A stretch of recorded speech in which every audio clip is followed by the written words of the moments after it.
Welcome back, Troglodytes, to your daily dose of guitar information, the Trogly's Guitar Show.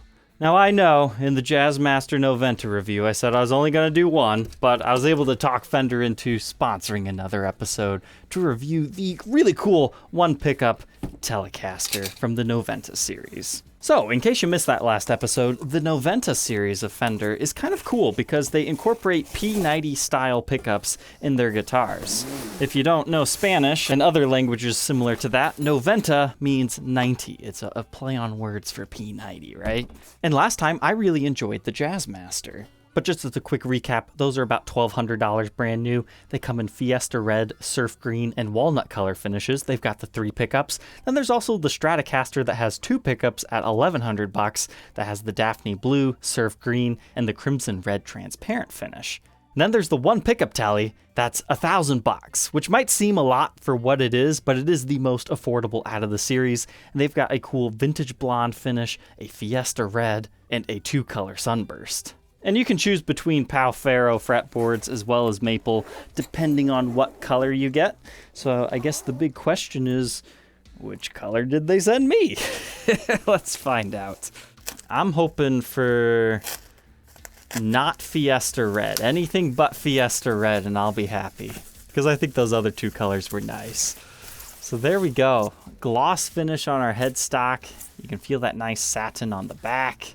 Uh-oh, I'm getting a little bit worried it's Fiesta Red. I think that's just stuff that's inside it here, though. It looks like my presence has been graced with a beautiful 2-color sunburst. This thing looks just so vintage. Like, that's what I love about this thing. It's so stripped down and bare, but looks professional, like, up to wazoo. In my opinion, anyways. Like, there's something about the Cabernita style pickguard that we've got going on here. Now it's not full on Cabernita. We don't have the TV Jones pickup in here, but you could swap it out because I believe they'll fit in the same P90 route. And the pickguard's a little bit different from that, but it's just your standard volume and tone. You don't have to worry about switches or anything like that. Everything you can do on this guitar, you can do it with this pickup and your controls. And they even went as far as shaving our bridge down a little bit. Like, normally Telecasters, like, they've got the big pickguard here. They cover everything up. You've got a pickup on here. You've got a larger metal plate. Like, everything has just been shrunken down on this, and I dig it. It reminds me of that really cool Telecaster that we were looking at about a month or so ago. So first impressions. Very, very happy with this. I mean, again, $1,000 for 1 pickup guitar. Some guys might go, oh, why would I want that? But this is mainly like somebody who has more than 1 guitar. Should this be your first guitar? I mean, I guess that's up to you. I mean, it's perfectly fine to be your first guitar, but I'm sure at the same budget level, you could get something else that'd be a little bit more versatile. But this is when you've been with guitar for a while and you're ready for something that you can just pick up and play. You don't have to fiddle with it too much. And I'm a big fan of these 1 pickup guitars simply because there's nothing in your way right here. Like neck pickups, whether they get in your way or not, there is a little bit of a magnetic pull to your strings. So the guitars just feel different. I mean, there's a reason why professionals use like Les Paul Juniors and stuff, and there's been so many custom shop Fenders and Gibsons and everything made that just have 1 pickup. It's because there's something a little bit special to that. So to learn a little bit more about this made in Mexico Noventa Telecaster, let's go ahead, throw it on the workbench, and take an individual look at its parts and specs.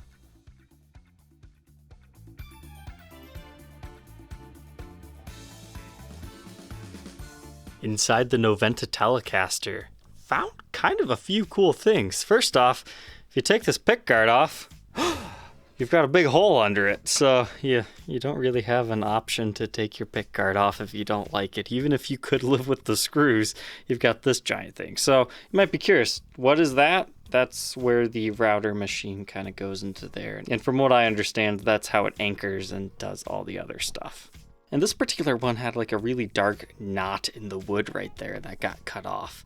Now, looking at this, I thought it might have actually been a 1-piece body.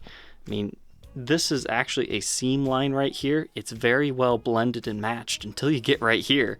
But thankfully, that is all covered over with our little pickguard here. So you can just tell a little bit right there, but for the most part, it doesn't look like a super multi-piece body by any means. But the pickguard is just single ply black, nothing too crazy. Then continuing on there to our control cavity, I don't know what I was thinking there was going to be under here, but it's actually smaller than a regular Telecaster route. It is just enough for your pots to go in there.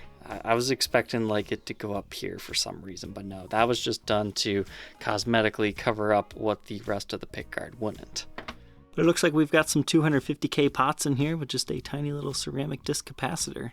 But inside here, we can see our alder body wood grain, so multi-piece alder body with the usual barcode in here that you find on Fenders. Then that just routes out to the output jack, which is located on the side in a barrel style one. Guess we're doing things in the opposite order today. Now we'll look at the pickup. So they just call this the Noventa single coil.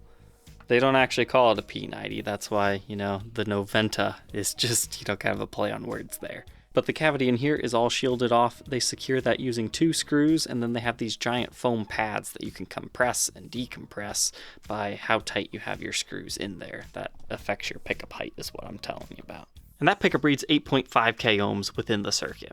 And here's a quick look at that bridge area. So you've got that little route right there to ground your bridge off. It's secured to the top using these 4 screws, and then it is a string through style Telecaster with your strings going through there. They just call this bridge the 3-saddle cutoff bridge because it's got 3 brass saddles and it's a cutoff Telecaster bridge. I mean, what more do you want me to say about it? It's just kind of cool. It works well with the simplistic design of this entire guitar. As far as the finish, it's a gloss poly, so it feels like a pretty high-end guitar here, but it's not nitro. It's not going to crack and all that. So it should look like this pretty much forever, until you start dinging it up and whatnot. But moving on from that alder body, we have a maple neck with a Pau Ferro fretboard. This fretboard was ridiculously dry, but I'd conditioned it so it feels a little bit better.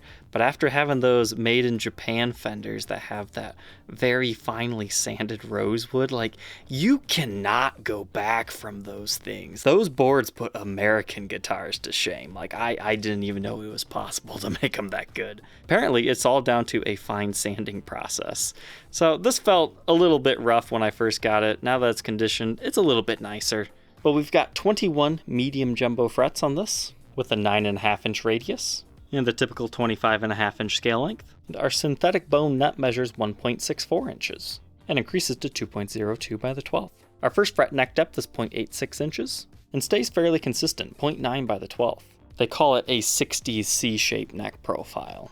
Here's what that looks like at the first fret and the 12th fret. Stays very consistent according to this, just gets a little bit wider. As far as how it actually feels, yeah, I mean, you definitely feel that it almost kind of moves into a nearly D-shaped neck because it gets so wide up here.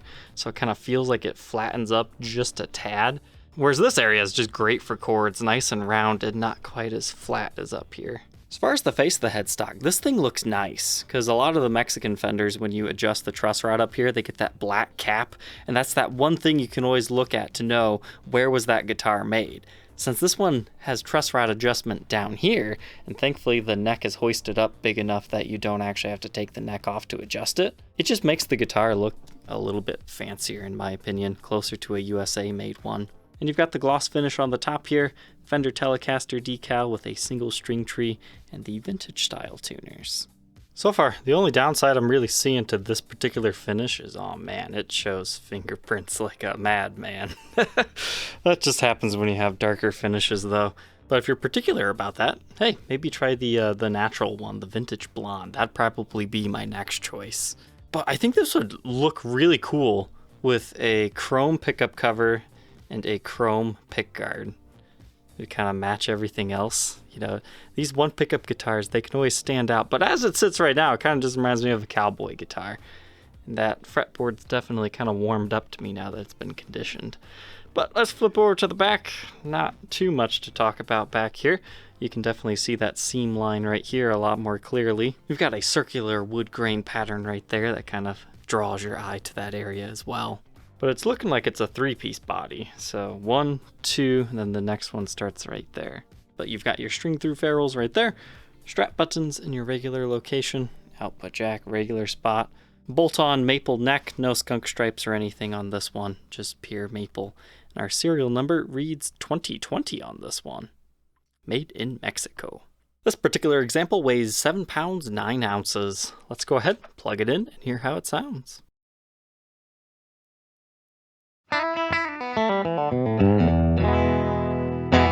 I hope you guys are ready to have some fun, because this thing's a lot of fun. We'll start with some basic clean tones, but I'm just going to tell you, it shines with some distortion. So here it is, about volume on 7. We'll do some chords.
So I hope that gives you a brief idea of what this can do. I guess I should play with the tone a bit as well.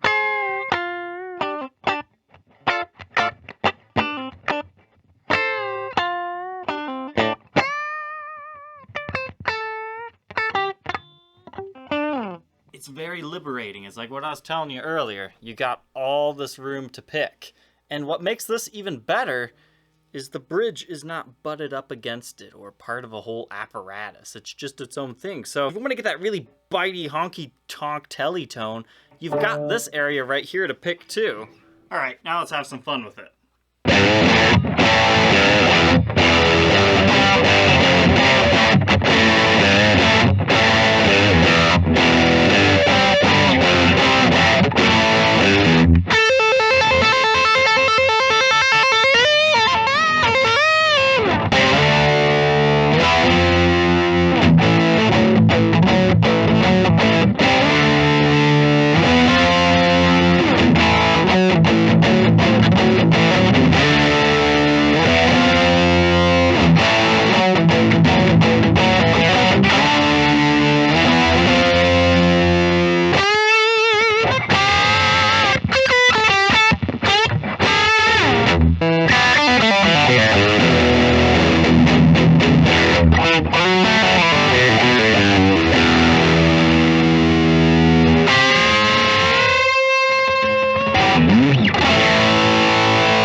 Now that we know all about the Fender Noventa Telecaster, what are my final thoughts on this thing? I know it might seem expensive for $1,000, but man, I had a lot of fun with it. I knew as soon as these things were released that it would be a whole lot of fun to play. It's a really extra spanky Telecaster. That P90 has a very, very interesting characteristic to its tone. Now, you might need to dial the bass in your amp a little bit differently than I did, or, you know, whatever you're trying to go for, but I even got some rock and roll hoochie coo vibes out of this one. I don't know how to play that song yet, though. But as I was kind of telling you within the playing demo, it's all about how much room you have on these guitars when it's just one pickup. I mean, sure, it feels different because, you know, you've got a different style of bridge, the less magnet pull. But at the end of the day, even if you don't believe any of that other stuff, you do have extra room here in that P90, and I really like having that additional room right here if you need to pick. Perhaps the only thing that would have made this guitar better for me is if, you know, maybe just a little bit more to the neck profile. I like really chunky necks when it comes to Telecasters. Like, not big, but, you know, just a tad more than this. Like, this was not uncomfortable by any means. But if I had to change one thing, it'd be that, and I think this would look really sweet with like a tooled leather pickguard on here. Oh yeah, then it'd be country vibes. And I think this thing looks really cool. I mean, imagine when it starts to age a bit. Now, it's not a nitro finish, so we're not gonna get like super aging, but if you like wore through the finish over time playing it, this would look really cool as a natural relic. So at the end of the day, yeah, it's kind of expensive for $1,000 with a gig bag, but it inspired me to play some pretty fun stuff. Tonight I'm Gonna Rock You Tonight is a really fun song. I've never really messed around too much with this, but that was fun. But I don't know, I was just looking at this guitar over there and I was like, you know, that is a Tonight I'm Gonna Rock You Tonight kind of guitar. All right, troglodytes, I hope you enjoyed checking out the Noventa Telecaster with me today. Don't forget to like, comment, and subscribe, and we will catch you tomorrow on the next episode. Take care.